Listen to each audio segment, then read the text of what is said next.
ഈ പ്രായത്തിലും എന്ന ഒരു ഇതാ ഇന്നേ. തിയേറ്ററിൽ ടെർബോ കണ്ടുകൊണ്ടിരിക്കെ ആർക്കും മനസ്സിൽ തോന്നാവുന്നത് ഇതാണ്. ആക്ഷനിലെ പെർഫെക്ഷനുമായി വീണ്ടും വൈശാഖ് വന്നിരിക്കുന്നു.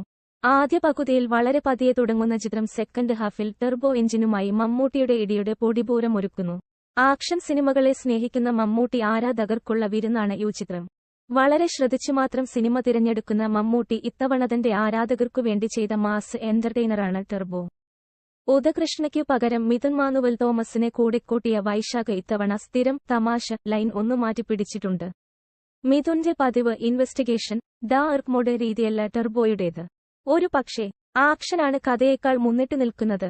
ഇടുക്കിയിലെ തന്റെ ഗ്രാമത്തിലെ നാടു കാണാനെത്തുന്ന വിദേശികളെ ട്രെക്കിങ്ങിനു കൊണ്ടുപോകുന്ന ജീപ്പ് ഡ്രൈവറാണ് ജോസ്. എന്നാൽ അലമ്പിന്റെ കാര്യത്തിൽ നമ്പർ 1.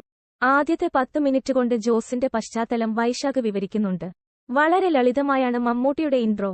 പക്ഷേ 5 മിനിറ്റ്